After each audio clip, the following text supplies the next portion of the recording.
you try our new Hurricane Cyclone gravity-defying roller coaster? Saturday mornings in the early 70s were special. You'd pour yourself a bowl of cereal, plop down in front of the television, and escape into a world of color and music. If you were lucky enough to catch ABC between September 1971 and October 1972, you witnessed something truly groovy.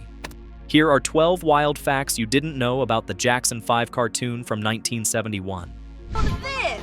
So what's the big deal? You never seen a Jackson 5 poster before? Fact 12. The show premiered at the peak of Jackson Mania. When the Jackson 5 debuted on ABC on September 11th, 1971, the real Jackson 5 were riding an unprecedented wave of success. Their first 4 singles for Motown had all topped the pop charts. Michael was only 13 years old, and Jackie, the oldest, was just 20. The timing couldn't have been better for a Saturday morning cartoon. Think about what was happening in the music world at that moment. The Jackson 5 weren't just popular, they were a phenomenon.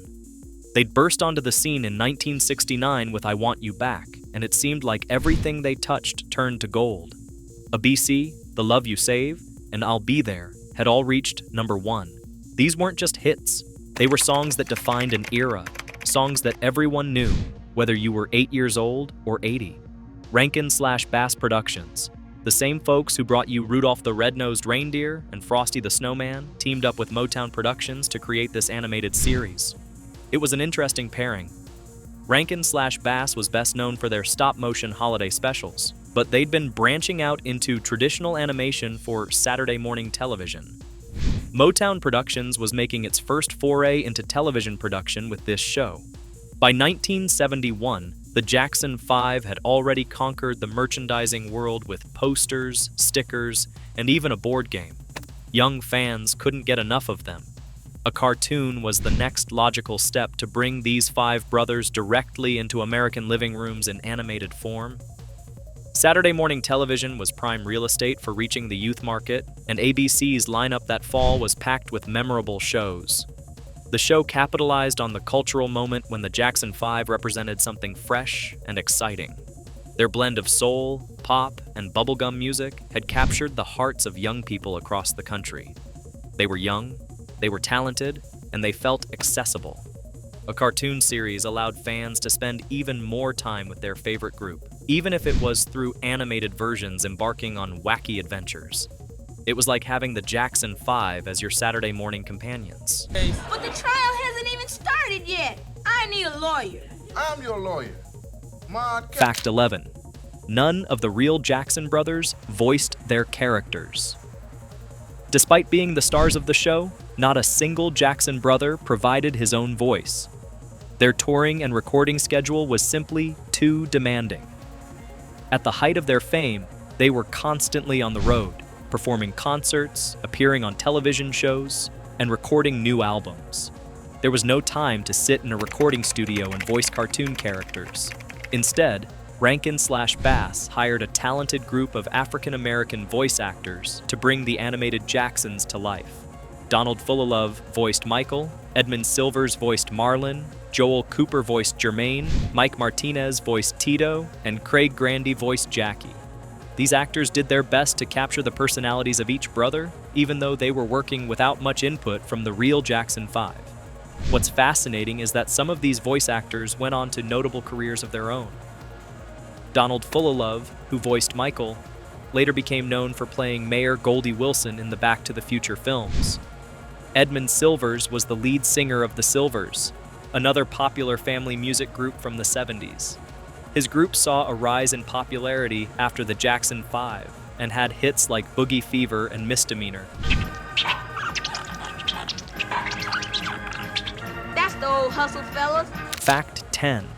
The real Jacksons did contribute in other ways. While the brothers didn't voice their characters, they weren't completely absent from the production. Before the cartoon's debut, the Jackson 5 posed for an extensive photo shoot. These photos became the basis for the character designs and were used throughout the opening sequence. If you watch the intro carefully, you can see actual photographs of each brother morphing into their animated counterparts. It's a clever touch that helped connect the real musicians to their cartoon selves. Occasionally, the show would splice in live-action footage of the Jackson 5 performing at concerts or from their music videos.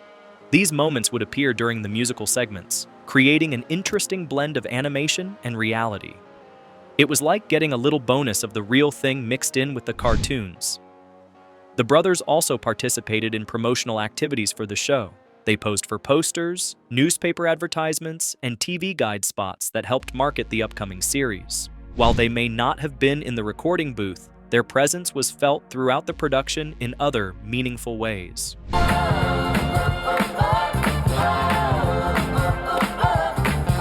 Fact 9.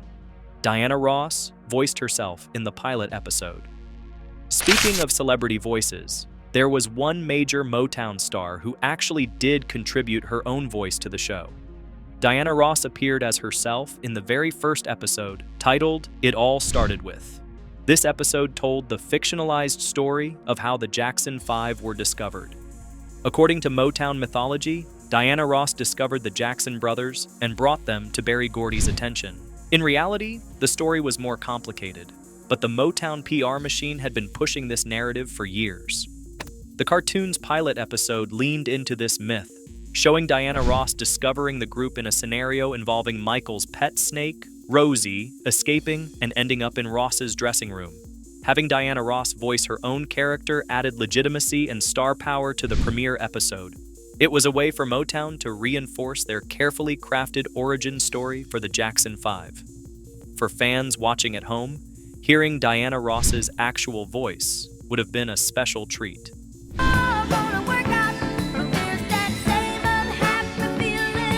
Fact 8. Mad Magazine's Jack Davis designed the characters. If you looked at the animated Jackson brothers and thought they had a distinct visual style, you were onto something. The character designs were created by Jack Davis, one of the founding cartoonists of Mad Magazine. Davis was famous for his exaggerated caricatures, featuring big heads, skinny bodies, and oversized feet, often with shoelaces untied. His style was instantly recognizable to anyone who'd ever flipped through an issue of Mad. Davis had been with Mad since its launch in 1952, and his wild, free-flowing brushwork and wacky characters made him a perfect choice for the magazine's satirical take on American culture. His anatomical exaggerations weren't just for laughs. They were a way of capturing personality and energy in a few bold strokes.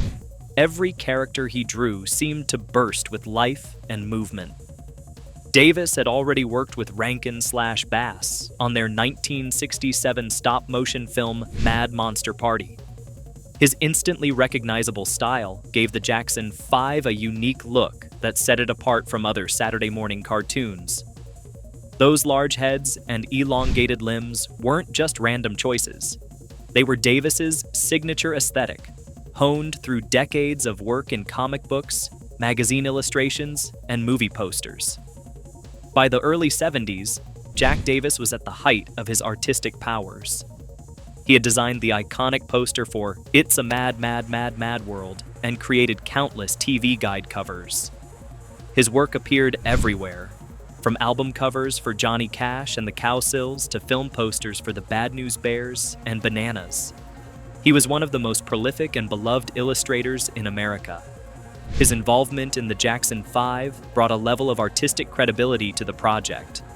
The characters he created were instantly memorable and perfectly suited for animation. When you saw those big-footed, big-headed cartoon Jacksons bouncing across your television screen, you were seeing the work of one of the great American illustrators, even if you didn't know it at the time. And that's not all. Just look at me. You look all right to me, man. But I'm a giant. Fact 7.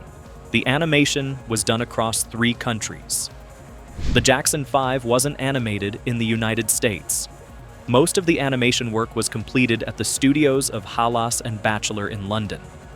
Halas and Batchelor was a legendary British animation company that had been around since 1940 and had created everything from wartime propaganda films to the animated adaptation of Animal Farm.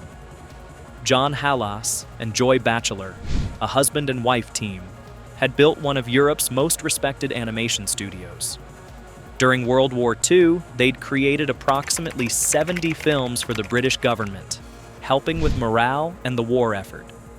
By the 70s, they were one of the go-to studios for quality animation work in Europe. Their craftsmanship and attention to detail made them perfect partners for an ambitious Saturday morning series. Additional animation was done at Estudios Moro in Barcelona, Spain, and some work was even completed by Topcraft in Tokyo, Japan. Topcraft would later gain fame as one of the studios that eventually evolved into Studio Ghibli, the legendary Japanese animation house. This international production schedule was typical for Rankin/Bass, which often contracted work to overseas studios to keep costs manageable while maintaining quality. Having animation done across 3 different countries created some interesting challenges. The directors had to coordinate across time zones and language barriers. Remember, this was 1971, before email, before the internet, before any of the tools we take for granted today for international communication. Coordinating an animated series across London, Barcelona, and Tokyo meant relying on phone calls, telexes, and physical shipments of artwork and film. Yet somehow, the final product maintained a consistent look and feel. The London studio's experience with hand-drawn animation really shines through in the finished episodes. Each cell was hand-painted, each movement was carefully planned and executed. It was true craftsmanship, the kind of animation work that's become rare in our digital age.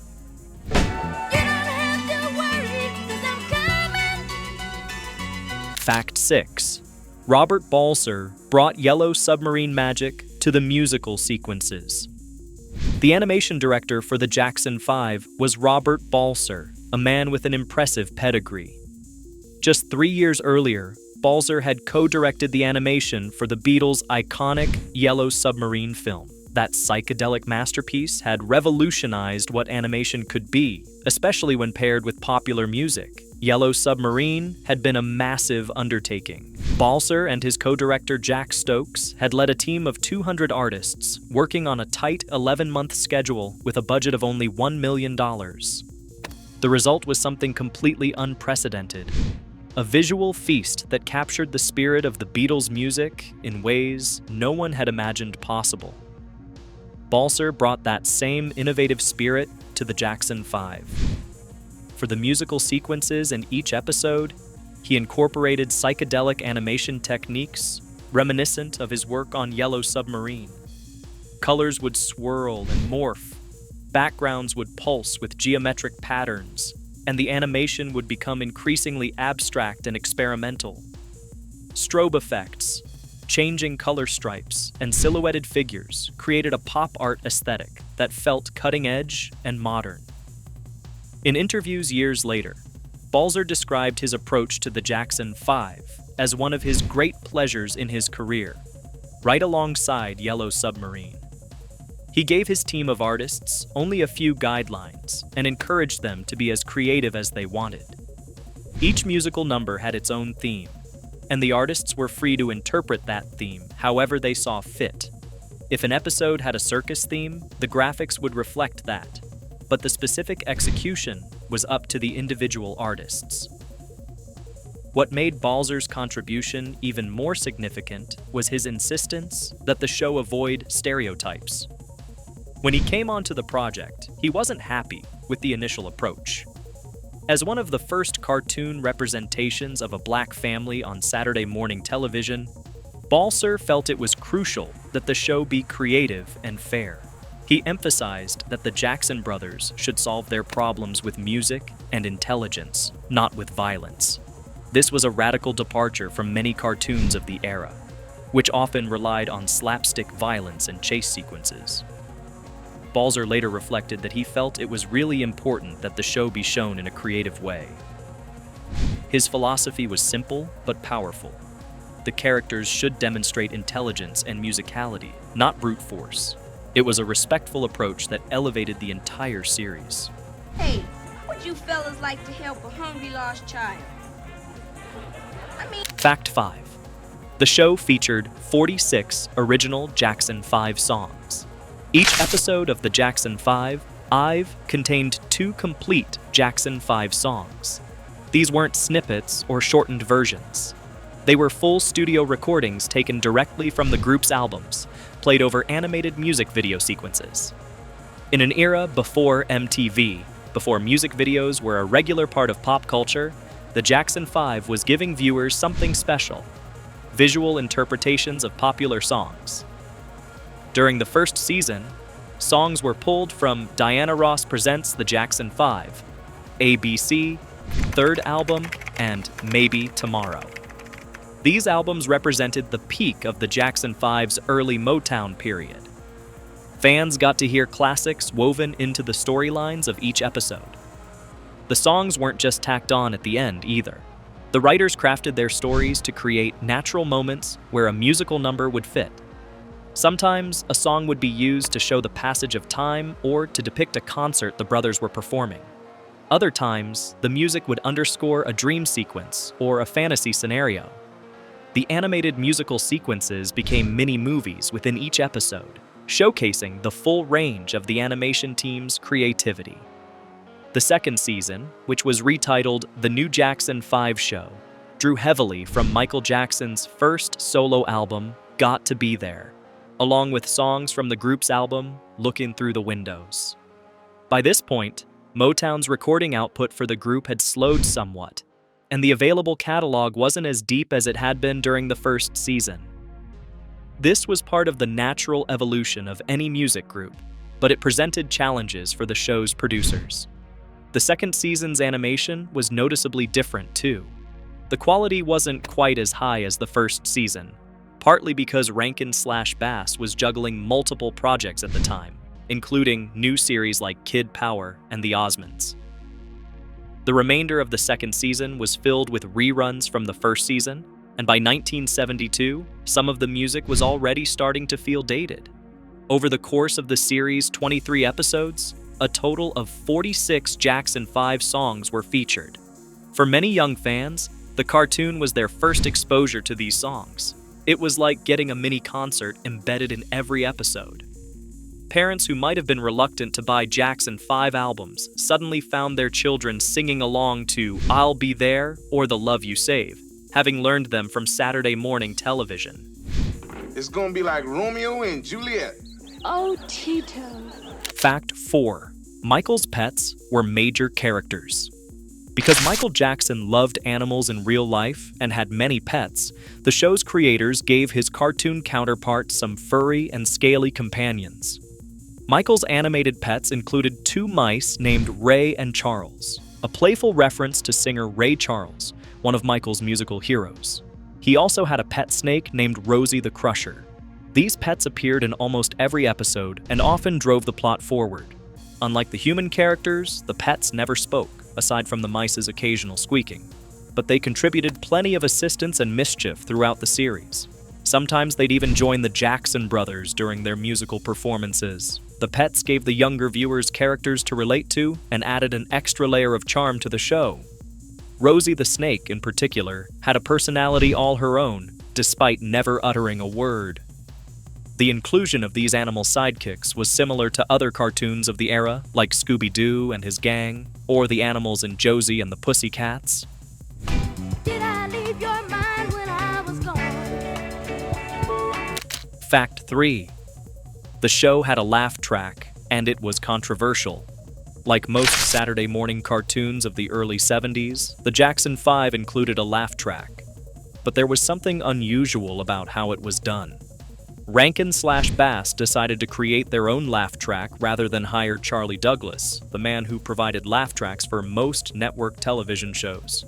Douglas charged substantial fees for his services, and Rankin/Bass, following Hanna-Barbera's lead, decided to cut costs by doing it themselves.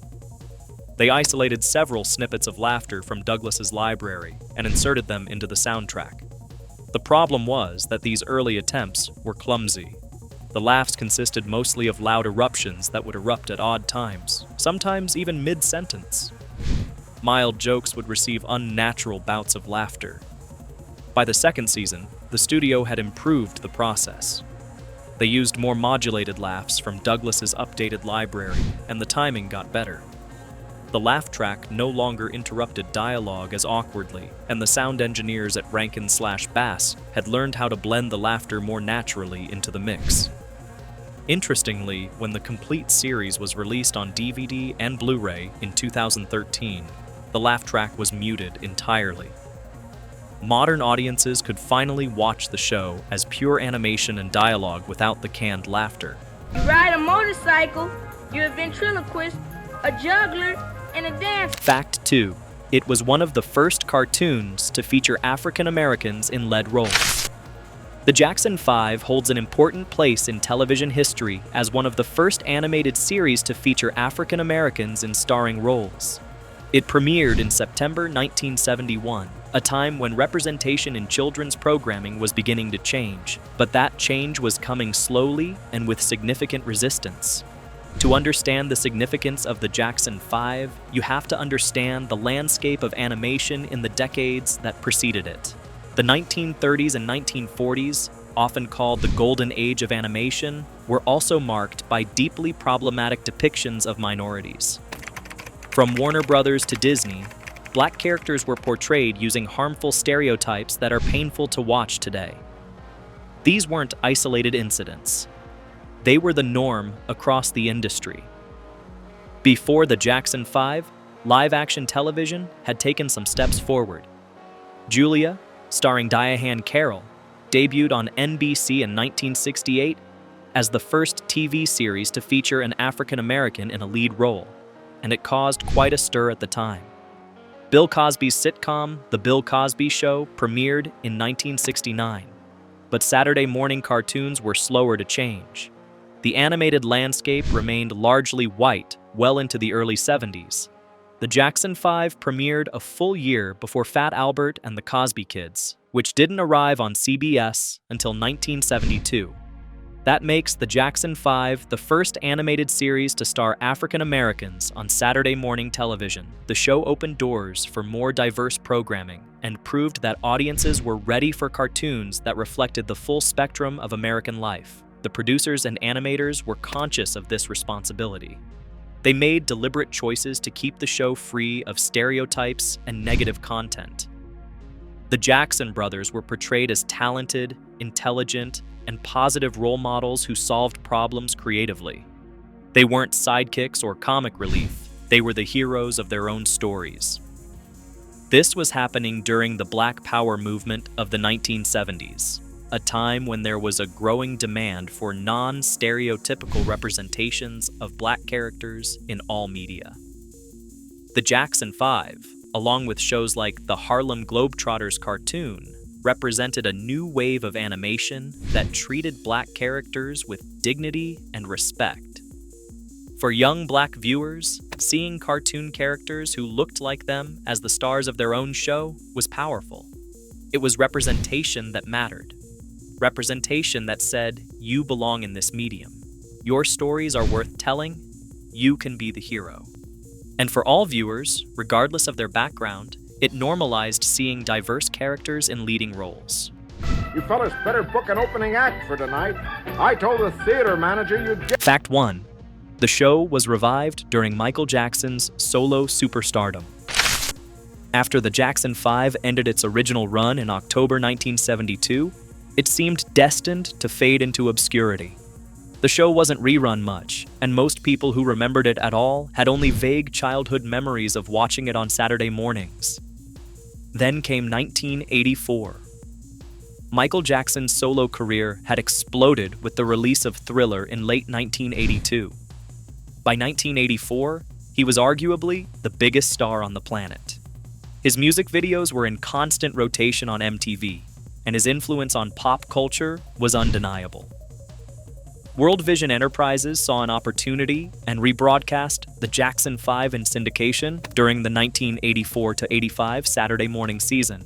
For a new generation of kids, many of whom knew Michael Jackson only as a solo artist, it was strange to see him as a young cartoon character alongside his brothers. For older viewers who remembered the original broadcasts, it was a nostalgic trip back to the early 70s. The show had a brief encore on TV Land in 1999 as part of their Super Retrovision Saturdays lineup. Finally, in 2013, Classic Media released The Jackson 5, the complete animated series on DVD and Blu-ray for the very first time. The 2-disc set contained all 23 episodes, and for the musical sequences, the mono soundtrack was replaced with a 5.1 surround sound mix, giving those groovy songs new life. The Jackson 5 was more than just a Saturday morning cartoon. It was a cultural moment, a pioneering achievement in representation, and a time capsule of early 70s pop culture.